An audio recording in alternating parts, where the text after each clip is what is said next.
축복의 통로 우리를 통하여서 열방이 주께 예배하게 되리 주께 예배하게 되리.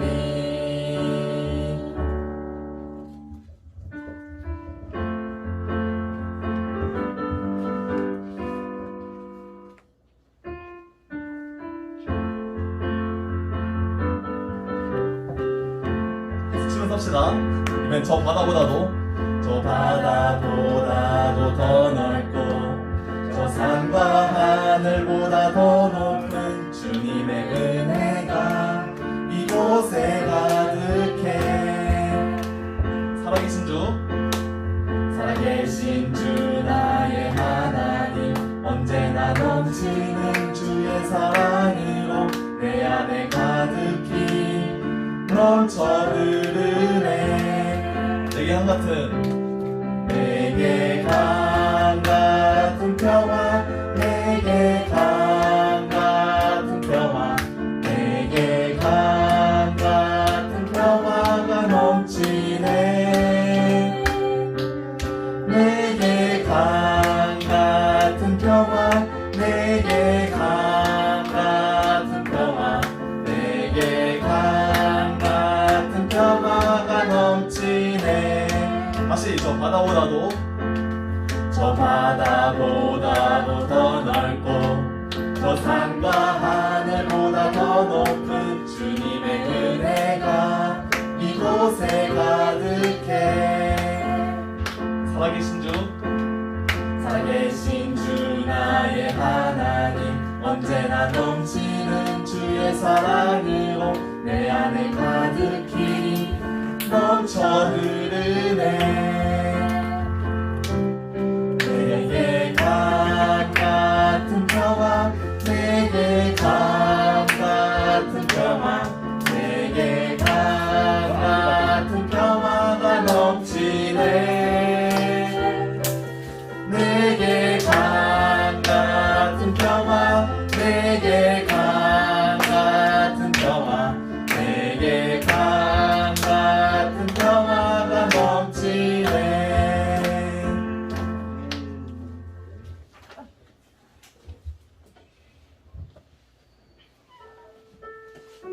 네, 마지막으로 이번 한 달 동안 부를 찬양인데 언제나 우리를 보호하시고 저희를 지키시는 주님을 생각하며 찬양하며 나아가도록 하겠습니다.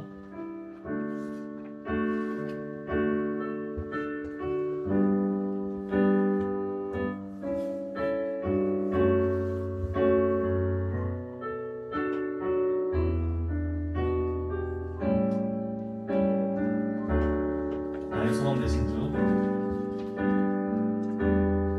나의 소망 되신 주 주를 바라봅니다.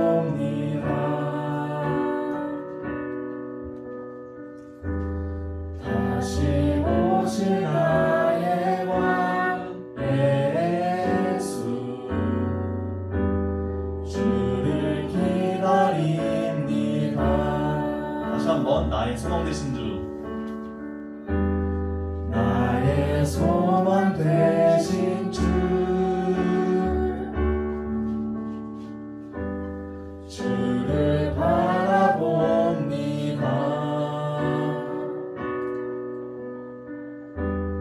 다시 오실 나의 왕 예수 주를 기다립니다. 밤이나 낮이나 어제나 오늘도 영원히 주만 찬양해.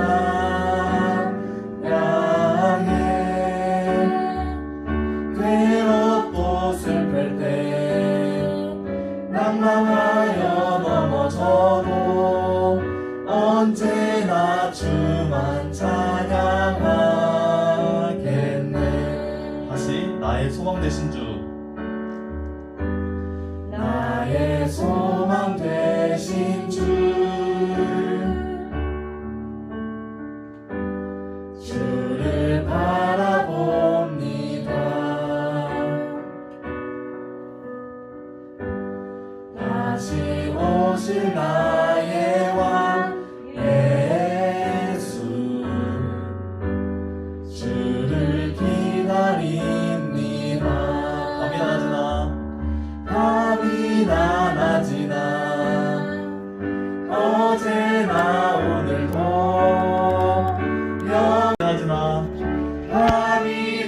찬양하지나 어제나 오늘도 영원히 주만 찬양해.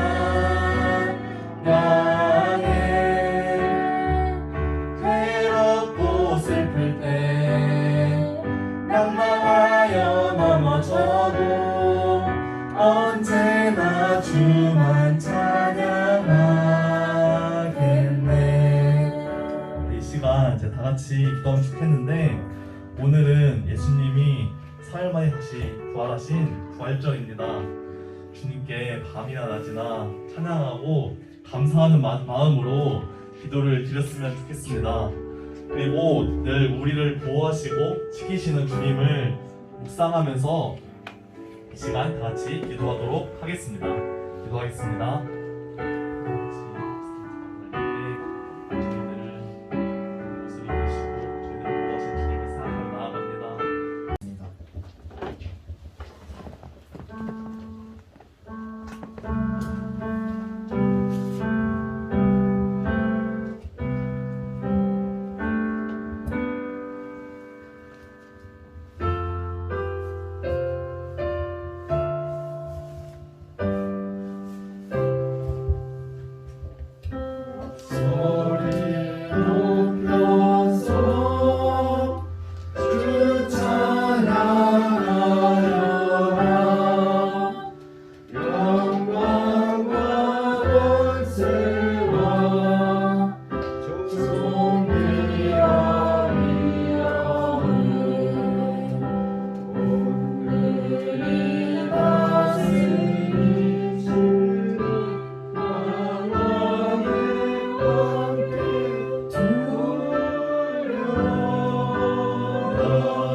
사도신경으로 예배 시작하겠습니다. 나는 존재하신 하나님 아버지 천지를 창조주를 믿습니다. 하나님께 유일하신 아들 우리 주 예수 그리스도를 믿습니다. 그는 성령으로 잉태되어 동정녀 마리아에게서 나시고 본디오 빌라도에게 고난을 받아 십자가에 못 박혀 죽으시고 작사는지 사흘 만에 죽은 자 가운데서 다시 살아나셨으며 하늘에 오시어 전능하신 아버지 하나님 우편에 앉아 계시다가 거기로부터 살아있는 자와 죽은 자를 심판하러 오십니다.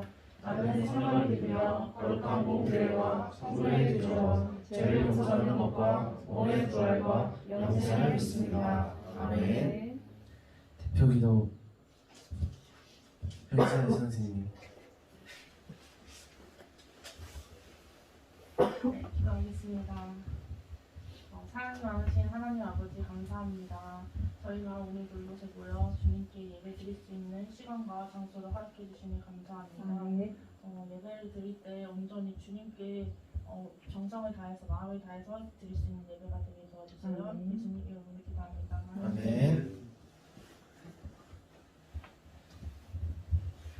부활이라는 주제로 이등명 목사님 말씀 전해주시겠습니다.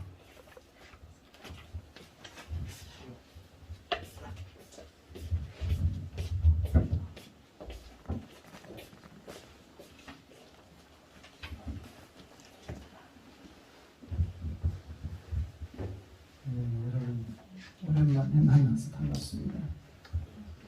잠깐 기도하고 말씀을 함께 하도록 하겠습니다. 독생자를 이 땅에 보내주신 아버지 하나님 감사합니다. 우리 예수님 2000년 전 이 땅에 오셔서 우리를 위하여 십자가에 못 박혀 죽기까지 사랑하셨다가 성경에 예언된 약속의 말씀대로 3일 만에 사망 권세 이기시고 다시 살아나심으로 영광을 받으셨고 우리에게 부활의 새 소망을 주시는 은혜를 진심으로 감사합니다. 이 시간에도 성령님 이곳에 임재하셔서 부족한 종을 붙들어 주시고 증거하는 말씀이 전하는 종이나 받는 모든 회중들에게 생명이 되게 하옵소서. 예수님의 이름으로 기도드립니다. 아멘. 자, 오늘 말씀이 고린도전서 15장 12절부터 22절까지인데요. 약간 길긴 하지만은 같이 한번 먼저 제가 한 구절 여러분이 한 구절 교도하도록 하겠습니다. 고린도 전서 15장 12절부터 성경 찾아보세요. 15장 12절. 15장 12절. 찾았으면 아멘. 네. 페이지 수가 제 성경은 282페이지입니다. 구약 아니고 신약.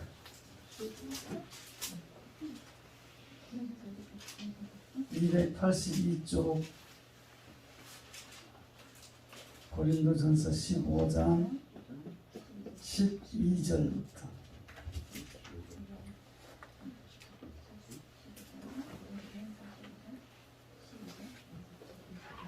전사님 몇 시까지 설교하면 되나요?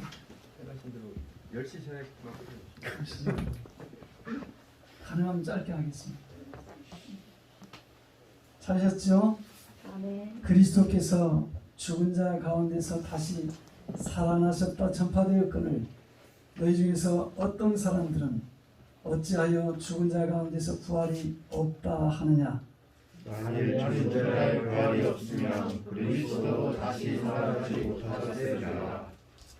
그리스도께서 만일 다시 살아나지 못하셨으면 우리가 전파하는 것도 헛것이요 또 너희 믿음도 헛것이며 또 우리가 하나님의 간직한 증거로 발견되리니 우리가 하나님의 그리스도를 다시 살리셨다고 전하였으나 만일 죽은 자가 다시 살아나는 일이 없으면 하나님이 그리스도를 다시 살리지 아니하셨으리라. 만일 죽은 자가 다시 살아난 일이 없으면 그리스도도 다시 살아나신 일이 없었을 터이요 그리스도께서 다시 살아나신 일이 없으면 너희의 믿음도 헛되고 너희가 여전히 죄 가운데 있을 것이라.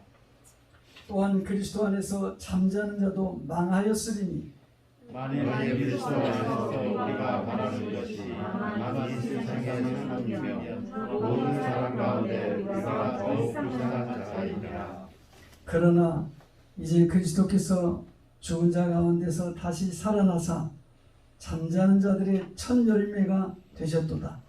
사망이 한 사람으로 말미암으니 죽은 자의 부활도 한 사람으로 말미암으리라. 다 같이요. 아담 안에서 모든 사람이 죽은 것 같이 그리스도 안에서 모든 사람이 삶을 얻으리라. 아멘. 자, 우리 기독교에서 부활을 이렇게 얘기하면 사실은 가장 중요한 것이죠. 그런데 오늘 성경에 보니까 고린도 교회 성도들도 굉장히 열심히 있고 은사도 많고 그런 교회였지만은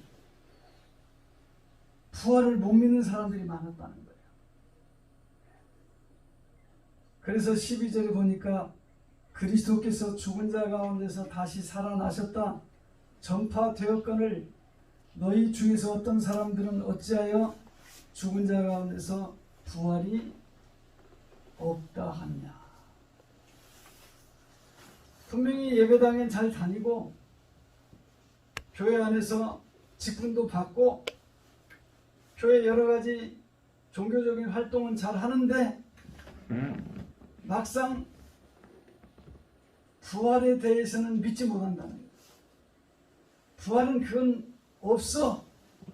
그건 도대체 과학적으로도 상식적으로도 생리적으로도 그거는 불가능한 거야.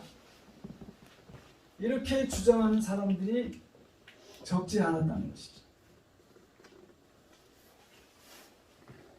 오늘 우리 한국 교회에도 어쩌면 고린도 교회 같은 현상이 충분히 있을 수 있다.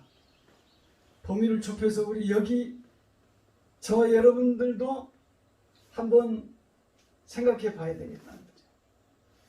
여러분은 예수님의 부활에 대해서 누군가가 당신은 부활을 믿습니까?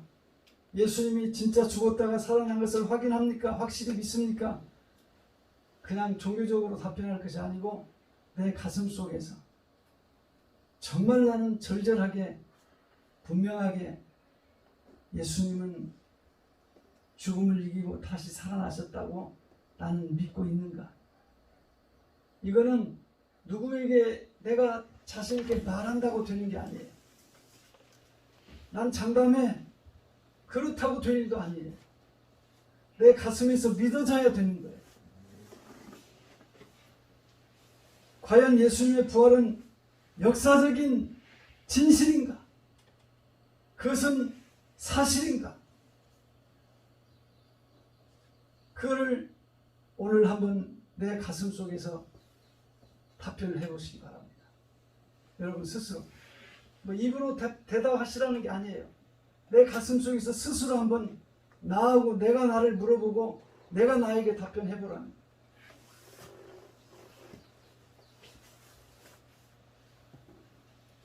우리가 성경적으로는 구약시대의 선지자들을 통해서 예수님이 이 세상에 오시고 그리고 그분이 십자가를 지고 죽었다가 3일 만에 살아날 거라는 이것은 하나님의 계획이었습니다. 그래서 사실은 예수님이 십자가에 죽으시는 것도 3일 만에 부활하시는 것도 이거는 하나님의 계획 속에 있는 거예요. 문제는 우리가 이 하나님의 계획대로 일어났다고 성경이 말씀하고 있는데 그걸 어떻게 내가 눈으로 본 것도 아니고 내가 어떻게 그거를 확실하게 믿고 인정할 수 있을 것인가? 여기 계신 여러분들은 예수님의 부활을 확실하게 믿으십니까? 아멘. 한 20%, 30% 아멘이 나오는 것 같은데 아멘 아는 사람이 잘못한 거 아니에요. 이거 그냥 분위기에 휩쓸려서 누가 아멘 하니까 나도 아멘 하면 되는 게 아니에요. 이건 자기를 속이면 안 돼요. 이건 진실해야 돼요. 왜냐하면 나의 구원과도 영생과도 부활과도 상관이 있기 때문에. 자, 그러면 예수님의 부활이 역사적인 사실인가 아닌가를 우리가 어떻게 확인해 볼 수 있을 것인가? 그것을 제가 좀 말씀을 드리려고 해요. 자, 여러분, 예수님을 따라다니던 12제자가 그래도 가룟 유다를 빼놓고는 예수님 당시에 예수님을 따라다니던 그 사도들이 가장 그래도 믿음이 좋은 사람들이겠죠. 그건 동의할 수 있나요? 아멘. 저도 그렇게 생각해요. 그냥 여러분 마음 편하게 제가 무슨 시험 공부하자는 거 아니니까 제가 질문 혹시 하면은 그냥 편하게 대답을 했으면 좋겠습니다. 자, 그러면 그 사도들이 예수님을 3년간 따라다니면서 신앙 교육을 받았고 예수님이 행하시는 여러 가지 표적과 기사와 능력을 보았잖아요. 예수님이 죽은 나사로를 살리는 것도 보았고 풍랑이 일어날 때 바다를 걸어서 오시는 주님도 보았고 나인성 과부의 아들을 살린 것도 보았고 야이로의 회당장 그 딸을 살리신 것도 보았고 오병이의 기적도 보았고 가나 혼인잔치의 물이 변하여 포도주가 되는 것도 보았고 여러 가지 주님의 능력을 경험했어요. 그런데 그 제자들이 결정적인 순간에 예수님을 부인했나요? 시인했나요? 예수님이 십자가 지러 가실 그때에 악인들에게 붙들려 갈 때에 그때의 제자들이 그 전까지만 해도 주님이 어디로 가시든지 나는 따라가겠습니다. 그 길이 아무리 두려운 길이라도 다른 사람 다 주님을 버릴지라도 베드로는 그랬죠. 나는 주님을 따라가겠다고요. 그러나 주님 뭐라 하겠어요? 오늘 밤 닭 울기 전에 내가 나를 3번 부인하리라. 그대로 됐죠. 제자들이 마음은 예수님이 십자가 지는 자리까지 따라가려고 다 장담을 했지만은 막상 그 어려운 두려운 환경에 딱 맞닥뜨렸을 때에 그들의 행동은 어떠냐? 다 주님을 모른다고 했어요.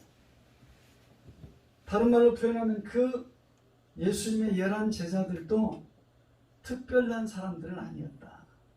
우리처럼 연약하고 또 무서움을 타고 또 때로는 제자들이 길 가다가도 서로 높아지려고도 하고, 그러니까 그분들이라고 해서 특별한 사람은 아니라는 거예요. 뭐 여러분이나 저나 그분들이나 다 비슷하다는 거예요.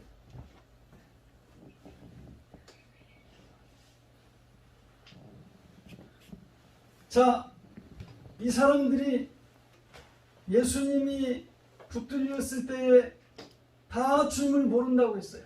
왜 그랬을까요? 왜 무엇이 두려워서 나 예수님의 제자라고 말 못했을까요? 베드로에게 너도 예수 한당이지 않을까? 나 아니야. 나 저 사람 몰라. 베드로가 예수님을 모른다고 3번이나 부인한 그 이유는 뭘까요? 만약에 나도 예수와 같은 편이라고 한다면 사람들이 어떻게 할까 봐서, 나도 붙잡아 하고 나도 죽일까 봐서. 그러니까 쉬운 말로 하면 내 목숨 아깝기 때문에 예수님이 고난당할 때 난 모른다고 하는 거예요. 사람에게 있어서 소중한 것들이 많지만 맨 마지막에 최고로 소중한 것은 역시 목숨밖에 없어요. 제자들도 마찬가지예요.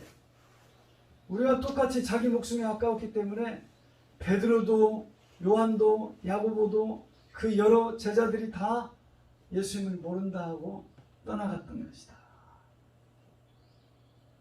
그런데 이렇게 예수님을 모른다고 부인했던 연약한 제자들이 부활하신 예수님을 만나요. 부활하신 예수님을 만난 이후에는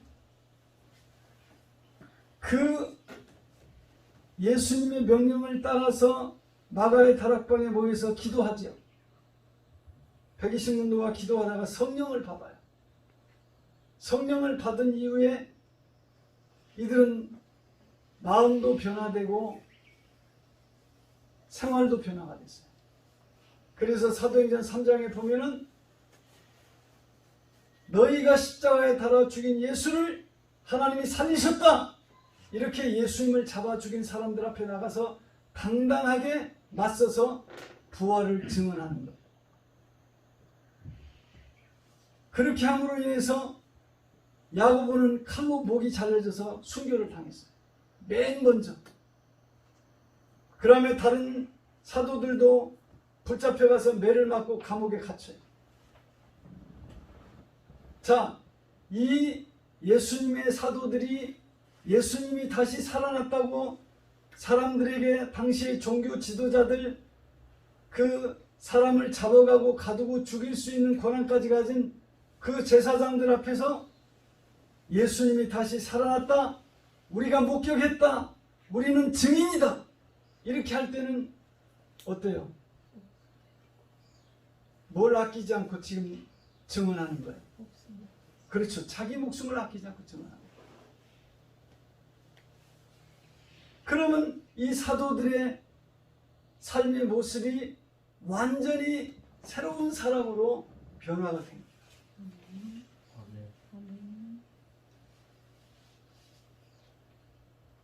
그 다음에 또 하나 볼까요? 사울이라는 사람. 이 사울이라는 사람 여러분 잘 알죠? 바울 되기 이전에 사울이라는 사람. 이 사람은 아주 바리새인 중에 바리새인이었고 열심으로는 교회를 박해하는 사람이었어요. 그래서 스데반 집사를 돌로 때려 죽일 때에 앞장섰던 사람이에요. 돌팔매질을 하는 사람들이 옷을 맡아주고 징계했던 사람이에요.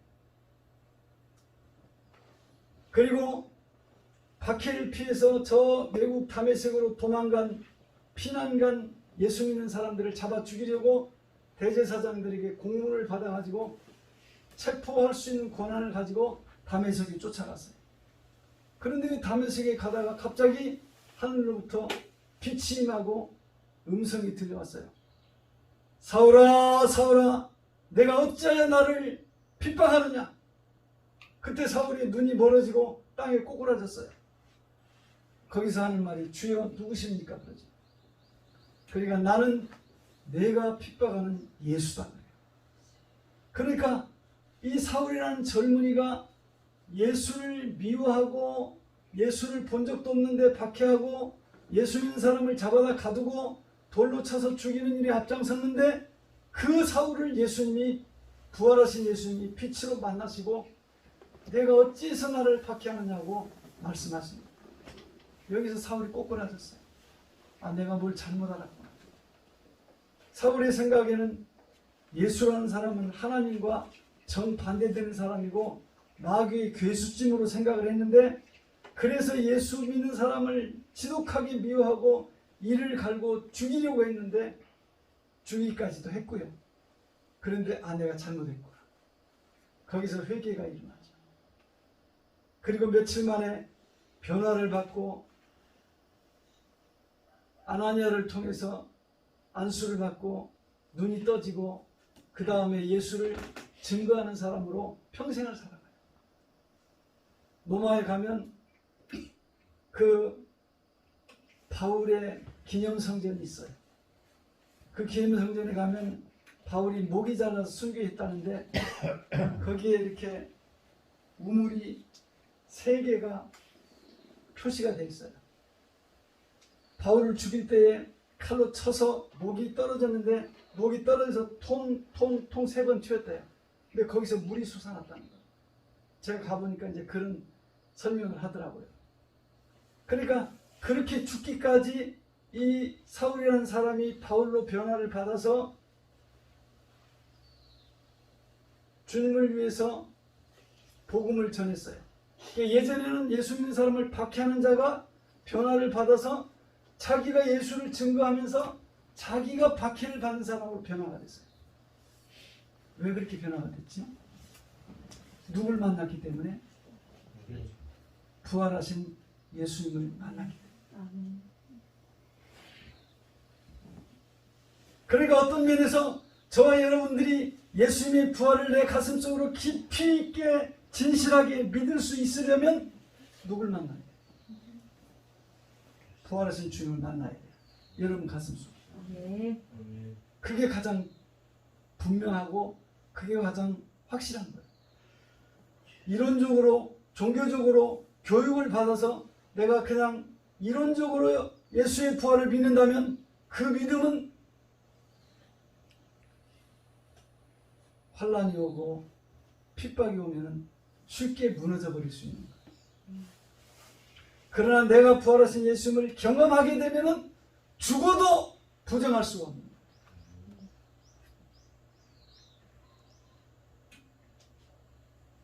그 다음에 사도행전 8장에 보면 예루살렘에서 박해가 일어났을 때에 사도들을 제외한 다른 믿음의 형제들은 다 피난을 갑니다. 피난 가서 다른 동네에 가서 숨어 살면서 나는 예수 안 믿는 척하고 사는 게 아니에요. 가는 곳마다 가서 빌립은 사마리아 성에 가서 복음을 전했고 가는 곳마다 가서 복음을 전하는 거예요. 그러니까 이것은 사도들만의 변화가 아니고 사울의 변화만 아니고 초대교회 당시에 믿음을 가진 믿음의 공동체가 변화를 받았다. 그러니까 그들이 예수를 믿음으로 해서 많은 피해를 당하면서도 자기가 살던 삶의 본거지를 버리고 떠나가고 도망가고 얼마나 힘들겠어요. 그 삶이 얼마나 고통스럽겠어요.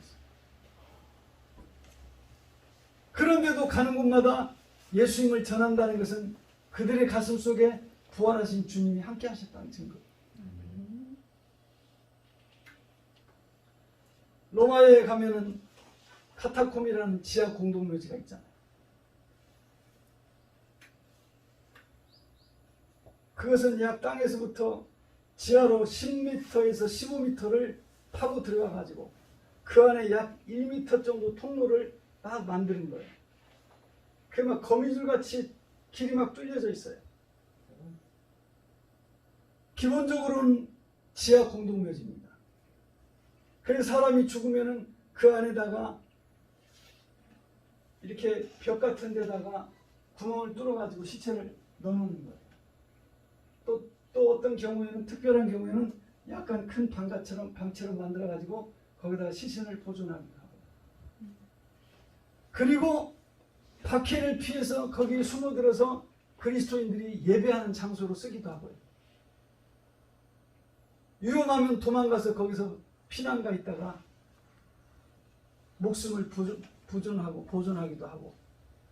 그러면 그런 세월을 로마 황제가 기독교를 공식으로 받아들이기 전까지는 그 세월을 살았어요.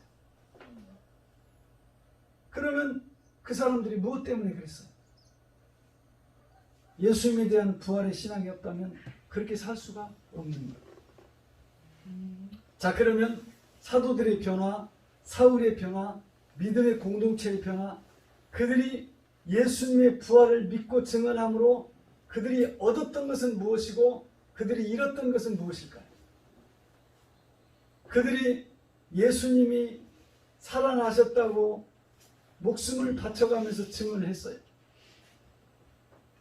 자, 그러면 그 사도들이나 사울이나 믿음의 공동체들이 예수님은 부활했다, 그래서 우리는 예수님을 증언한다고 그들이 그렇게 말함으로 인해서 얻어지는 것은 뭐였을까? 감옥에 가셨어요. 매를 맞았어요. 심하면 죽임을 당했어요. 그거예요. 예수가 살아났다고 증언함으로써 얻는 것은 그거예요. 그거밖에 없어요.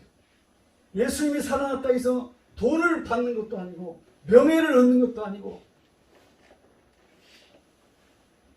자기 삶에 유익이 있는 것은 아무것도 없어요. 인간적으로. 손해만 보고 목숨까지 내놓아야 됩니다. 한마디로 그들은 예수님은 우리를 위해 죽으셨다가 3일 만에 살아났습니다. 우리는 그 예수님을 만났습니다. 그렇게 생명을 바쳐가면서 목숨을 걸어서 증언했기 때문에 지금까지 전 세계에 복음이 전파돼서 저와 여러분에게까지 온 거잖아요. 그러면 그들이 자기들의 생명을 아깝고 두려워서 사실은 원래는 벌벌 떨던 사람들인데 부활하신 주님을 만나고 나니까 이게 떨 일이 아니야. 예수님이 너에게 성령이 임하시면 너희가 권능을 받고 예루살렘과 유다와 사마리아와 땅끝까지 이르러 내 증인이 되어라, 이렇게 명령하셨어요. 그래서 그 주님의 명령을 지키는 거예요. 그럼 이제 여러분들이 결단해야 될 것은, 자, 그러면 그 사도들이 목숨 바쳐 증언한 그 예수님의 부활이, 예수를 박해하던 사울이 변화돼서 예수의 증인으로 예수의 부활을, 내가 예수님 만나서 그 증언한 그 부활이, 공동체들이, 믿음의 공동체들이 예수 부활을 증언한 그 증언이 과연 몇 %나 신빙성이 있는가? 저는 그렇게 생각해요. 이 세상에서 만일에 그 제자들이나 예수의 부활을 증언한 사람들이 거짓말을 했다면은 그건 거짓이야, 이렇게 말한다면은 그렇게 말한 사람은 정신병자. 사람이 거짓말을 하려고 한다면 자기에게 소득이 있어야 되고 이익이 있어야 거짓말하는 거예요. 여러분, 우리도 다 거짓말 해본 경험 있잖아요, 옛날에. 그죠? 그럼 거짓말 할 때에 내가 손해 보려면 거짓말해요, 이익 보려고 거짓말해요? 다 알잖아요. 거짓말 한 번도 안 해본 것 같이 그냥 시심이 딱 때려. 뭔가 이득을 얻으려고. 자, 운전하고 가다가 50km까지만 가야 되는 그 구역에 내가 80km를 달렸어. 아, 근데 없던 경찰이 갑자기 나타나서 수도하네. 그러면 1차적으로 반응이 뭐예요? 왜 그래요? 과속하셨습니다. 아, 나 과속한 일 없는데요. 보편적으로 그런 과속한 일 없다고 말하는 것은 범칙금 안 내려고. 그러니까 거짓말을 할 때는 자기의 어떤 이해관계 속에서 이득이 있어야 거짓말하는 거야. 맞습니까? 네. 그런데 이 사도들과 사울과 믿음의 공동체들이 예수님이 살아나셨어라고 거짓말한다면 무슨 이익이 있냐? 이익이 없다는 거 이미 말씀드렸잖아요. 손해만 있다는 거. 그러면 이들은 예수님의 부활을 증언할 때에 자기의 전 생명을 송두리째 걸고 부활을 증언했어요. 여러분, 이 세상에 가장 정확하고 분명하고 움직일 수 없는 진리는 자기 생명을 걸고 말하는 거예요. 사도들은 목숨 걸고 부활을 증언하다가 다 죽었어요. 사도 요한만 특별한 사명이 있어서 순교를 안 당했지만 다 순교를 당했어요. 사울도 순교를 당했어요. 믿음의 공동체들도 많은 사람들이 순교를 당했어요. 그래서 히브리서 11장에 보면은 어떤 여자들은 더 좋은 부활을 얻고자 하여 구차히 그 형벌을 면하려 하지 아니했다고. 그러면 여러분들이 결단해야 될 것은 그 사도들이, 그 사울이, 그 믿음의 공동체들이 자기들의 생명을 아끼지 않고 버려가면서까지 예수는 하나님의 아들이요, 예수는 죽음을 이기고 3일 만에 다시 살아나셨어요, 이렇게 생명 바쳐 증언한 것을 여러분들이 믿고 안 믿고는 이제 여러분들이 결정을 하셔야 돼요.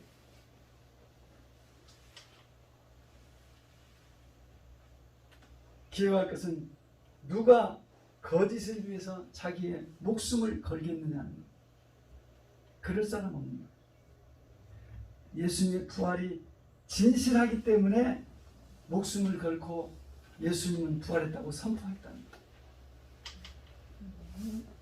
그래서 예수님의 부활은 진실이다. 이거는 여러분이 여러분의 어머니를 보고 어머니가 나를 낳아주셨다는 걸 믿으시죠? 그보다 더 진실하다. 요즘 보니까 방송에 보니까 서로 안 낳았다고 하대요. 뭐 구인가대 딸 이야기 있잖아요. 안 낳대. 유전자 검사에서 다 나왔는데도 안 낳대. 그러니까 예수님의 부활은 목숨 걸고 이야기했으니까 여러분의 어머니가 여러분을 낳아주신 것도 진실이지만은 그보다 더 진실하다. 그보다 더 분명한 증거다. 사실 우리 어머니가 나를 낳는 거 나는 본 적이 없어요. 그렇다고 내가 유전자 검사 해본 적도 없고. 왜? 믿으니까. 뭘 믿어요? 어떻게 그분이 나의 어머니인 걸 어떻게 믿어요, 여러분은? 우리 선생님은 양권사님이 어머니인 걸 어떻게 믿으세요? 엄마의 사랑을 통해. 그렇죠. 아, 역시 은혜가 있어. 오늘 아침에 찬양인도 하는데 내가 은혜를 많이 받았어. 그 엄마의 사랑 말하지 않아도 그 엄마가 나를 위해서 그 평생 동안 나를 사랑해 주는 걸 보면서 그 사람 의심하는 사람 없어요. 의심하면 정신병자지. 여러분, 예수님이 부활한 것 의심하면 사실 정신병자예요.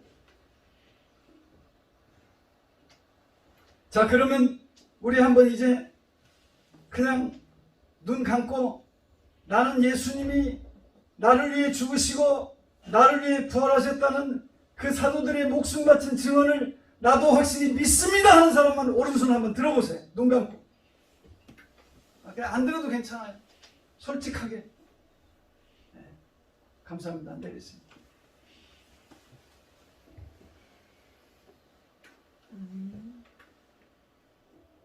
마음에 있어도 용기가 부족해 손 안 드는 분도 계실 것이고, 또 혹시라도 아직 나는 거기까지 믿음이 안 가요 그런 분도 계실 수 있지만, 그러나 잘 하나님 말씀을 기억하시고 여러분의 믿음이 예수의 부활은 생명 바친 수많은 사람들의 증언 위에 세워진 것이고, 그리고 그 부활은 거기서 끝난 것이 아니에요. 사실 오늘 여러분들 가슴 속에, 오늘 믿음으로 예수님의 부활은 확실합니다고 손을 든 여러분의 가슴 속에 이제 그 예수의 부활의 생명이 들어와서 여러분의 삶을 성령께서 인도하심으로 여러분의 삶에서 예수님의 부활이 진행되고 있다는 것을 믿으시기 바랍니다. 네. 그래서 예수 믿는 사람의 삶의 변화가 일어나는 거예요. 자, 여러분, 이제 예수님의 부활과 나의 관계는 어떤 것인가? 자, 15장 19절에서 22절 한번 볼까요?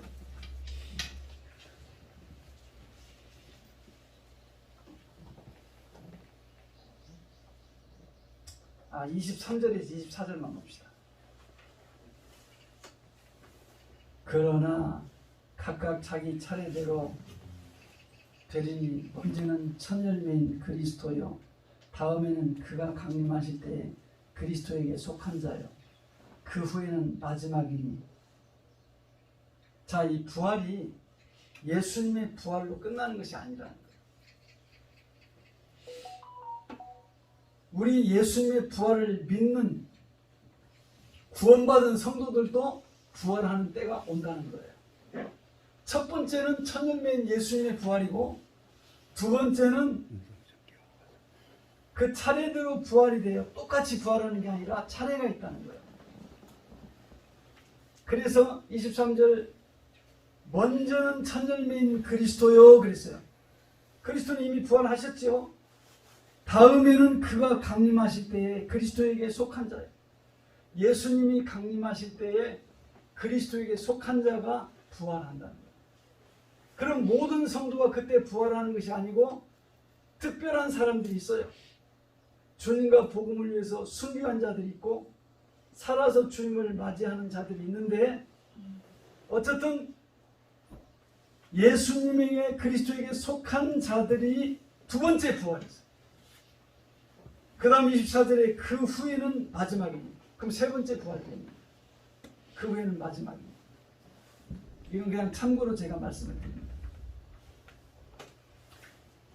제가 드리고 싶은 이야기는 믿는 자도 부활한다는 거예요. 순서가 있지만은 그 순서를 지금 여기서 굳이 이야기 안 하더라도 분명히 우리도 부활한다는 거예요. 그럼 어떤 몸으로 부활하느냐? 51절과 52절 한번 보겠습니다. 고린도전서 15장 51절 52절. 보라 내가 너희에게 비밀을 말하노니 우리가 다 잠잘 것이 아니요 마지막 나팔에 순식간에 호련히 다 변화되리니 나팔 소리가 나매 같이 하겠습니다. 죽은 자들이 썩지 아니할 것으로 다시 살아나고 우리도 변화되리라. 아멘. 자, 오늘 이 예수님의 십자가가 나를 위한 십자가였고 예수님의 부활이 나의 부활이라고 믿는 성도들에게 이제 부활이 주어지는데 변화를 입어서 부활하게 되면은 썩지 아니할 것으로 다시 살아난다는 거예요. 무슨 이야기냐? 지금 현재 우리 몸은 때가 되면 죽어요. 죽으면 시간이 며칠 지나면은 다 부패가 돼요. 썩는 몸이죠. 그런데 우리가 예수님이 오셔서 우리를 다시 부활시키실 때는 썩지 아니하는 몸으로 산다는 거예요. 그러니까 영생이라는 것은 지금 현재의 몸으로 하는 것이 아닌 거죠. 부활해서 썩지 않는 몸으로 살아났을 때에 그 몸이 영생하는 거예요. 골로새서 3장 4절에도 이렇게 말씀해요. 우리의 생명이신 그리스도께서 재림하실 때 너희도 그와 함께 영광 중에 나타나리라. 주님이 재림하셔서 우리를 부활시키실 때에 저와 여러분도 주님의 그 영광스러운 형체를 담게 된다는 거예요. 물론 자세하게 지금 말할 시간은 없어요. 부활체의 영광이 저 하늘에 수많은 별이 있는데 그 별마다 광채가 다르듯이 부활체의 영광도 심는 대로 다 다르다. 그래서 결론은 뭐냐? 여러분들이 주님 앞에 설 때 영광스러운 몸으로 부활하기를 원하시지요? 저도 그래요. 그런데 내 마음대로 되는 것이 아니라 하나님이 정하신 진리가 있어요. 원리가 있어요.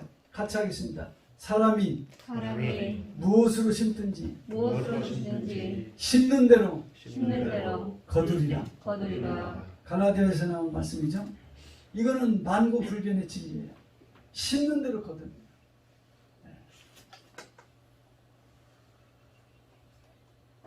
부활도 마찬가지라는 거예요. 내가 육체를 위하여 심으면 썩어질 것을 거두는 것이고 성령을 위하여 심으면 영생을 거두는데 부활체도 마찬가지다. 내가 육을 가지고 살아있는 동안에 지금 여러분과 제가 육체를 갖고 살아있는 동안이 왜 중요한가? 지금 우리가 살아가는 것이 심는 거야. 어떻게 사느냐. 그 심는 것에 따라서 부활체의 영광도 다르다는 거예요. 별의 영광이 다르고 태양과 달의 영광이 다르듯이 우리가 이 땅에서 믿음으로 심는 것에 따라서 다르다는 거예요. 결론, 내가 예수님의 부활을 믿게 되었습니까? 예수님의 부활을 믿는다면 나도 부활할 것을 믿습니다. 나도 부활해서 주님과 함께 천국에서 영생을 누릴 것인데, 그러면 그런 하나님의 사람이 이 땅에서 남은 생애를 어떻게 살아야 될 것인가? 그것은 하나님의 말씀을 따라서, 성령의 감동을 따라서 우리가 하나님을 섬기며 살아나갈 때에, 이웃을 사랑하며 살아나갈 때에 그것이 바로 심는 것이 되고 저와 여러분에게 아름다운 부활체를 약속해 줄 것을 믿습니다. 아멘. 기도하겠습니다. 하나님, 오늘 또 주신 말씀을 통해서 예수님의 부활은 움직일 수 없는 분명한 것이고, 그 예수님의 부활을 믿는 자에게 부활의 소망을 주시니 감사합니다. 아멘. 이 부활의 소망을 가슴에 간직하고 이제 이 소망을 가지고 사는 우리가 어떻게 살아야 될 것을 알게 하옵소서. 주님 말씀하시기를 너는 마음을 다하고 힘을 다하고 뜻을 다하고 정성을 다하여 주 너의 하나님을 사랑하고 둘째도 그와 같으니 내 이웃을 내 몸같이 사랑을 하셨나이다. 이 말씀을 지켜나감으로 우리가 이 다음 주님 앞에서 부활할 때 영광스러운 부활체로 부활하는 우리 태음교회 모든 중고등부 학생들이 되게 하시고 선생님들이 되게 도와주시옵소서. 주 예수님의 이름으로 기도하옵나이다.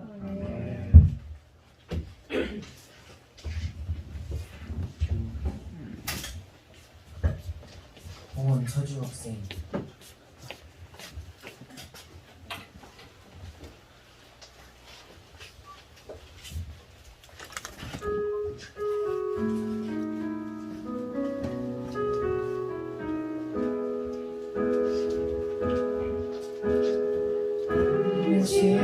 십자가에서 붙들리신 사랑, 오늘도 그 사랑 안에 나아갑니다. 주님의 생명 내 안에 있고 주님의 사랑을 향하니 내 삶을 깨뜨립니다. 주의 삶을 깨뜨립니다. 주님을 위해 두습니다. 내 모든 삶과 생명을 주님 받으소서. 주의 삶을 깨뜨립니다. 주님을 위해 두습니다. 주님께라면 아깝지 않습니다. 호원기도 김현지 선생님께서 해주시겠습니다. 하나님 아버지 감사합니다. 오늘도 저희를 사랑하시고 또 저희를 보호하여 주심에 감사드립니다. 저희가 오늘 이 자리에서 하나님께 예배하고 찬양하며 자신의 마음을 드렸습니다. 저희가 이 시간 드린 예물을 통하여 정말 하나님께 저의 마음이 갈 수 있도록 하여 주시고 또 하나님 나라에 쓰일 수 있는 귀한 예물이 되게 하여 주세요. 감사하며 예수님의 이름으로 기도드립니다. 아멘. 주기도문으로 예배 마치겠습니다. 하늘에 계신 우리 아버지, 아버지의 이름으로 하시며 아버지의 나라가 오게 하시며 아버지의 뜻이 하늘에서 같이 땅에서도 이루어지게 하소서. 오늘 우리에게 일용할 양식을 주시고 우리가 우리에게 잘못한 사람을 용서해 준 것 같이 우리의 죄를 용서하시고 우리를 시험에 빠지지 않게 하시고 악에서 구하소서. 나라와 권능과 영광이 영원히 아버지 아버지의 것입니다. 아멘. 광고